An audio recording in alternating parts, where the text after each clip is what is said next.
Hello hello दोस्तों।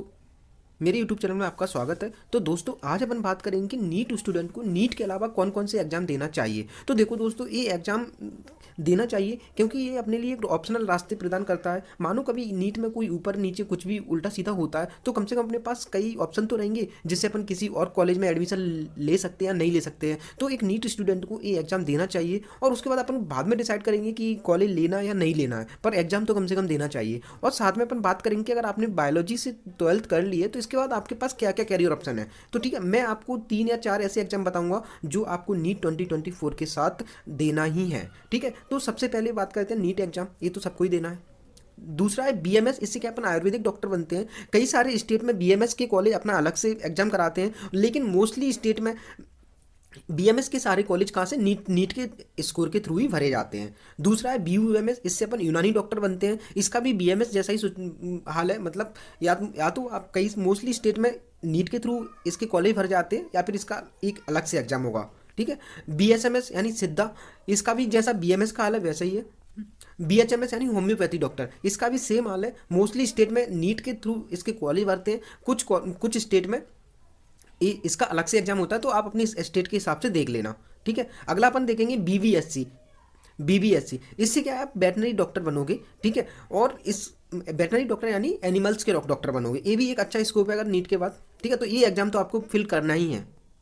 ठीक है, बीएससी नर्सिंग। बीएससी नर्सिंग देखो, जनरली कई सारे स्टेट के बीएससी नर्सिंग कॉलेज भी नीट के थ्रू भरे जाते हैं। लेकिन अगर आपको मैं बताऊं, अगर आपको बीएससी नर्सिंग करना है तो एम्स के बीएससी नर्सिंग, आप एम्स से बीएससी नर्सिंग करना एक बहुत अच्छा ऑप्शन है। इसकी सैलरी होती है 60+। ठीक है, जो कि एक डॉक्टर की होती है जनरली स्टेट में। डॉक्टर की 56 या 60 होती है, उससे भी उसके बराबर रहती है इसकी सैलरी बीएससी नर्सिंग, अगर आप एम्स से करोगे तो। और भी कई सारे नर्सिंग इंट्रेंस एग्जाम है, इनमें से सिर्फ आप एक नीट वाला, सिर्फ एम्स वाला ट्राई करना। ठीक है, तो ये दूसरा एग्जाम हो गया। एक एक मैंने बताया था, कौन सा बताया था, वेटनरी। ठीक है, पहला ये हो गया, पहला ये हो गया। ठीक है, दूसरा ये हो गया। तीसरा है अभी बी फार्मेसी जिसको करना है।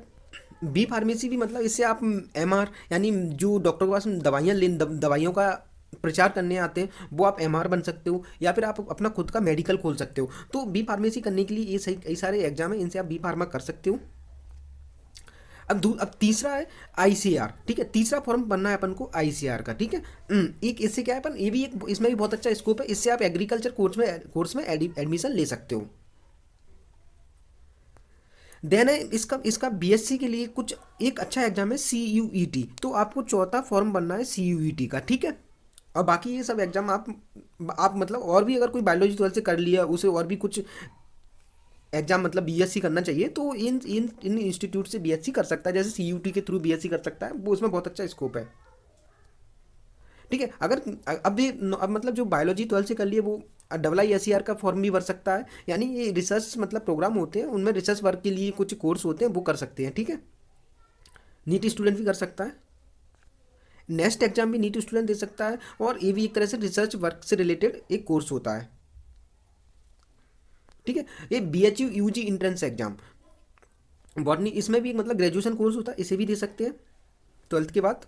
ठीक है, और कई सारे डिफरेंट स्टेट ना एग्रीकल्चर के कंबाइंड कोर्स कराते हैं। जैसे कि जो मध्य प्रदेश में MPPAT होता है, कर्नाटका में KCET होता है, केरला में KEM होता है, और महाराष्ट्र में MSCET होता है, ओडिशा में OJEE होता है। इनमें भी एक बहुत अच्छा स्कोप है। ठीक है, इसके साथ ही आप क्या कर सकते हो, इसके साथ ही आप एक एग्जाम और दे सकते हो एम्स पैरामेडिकल का।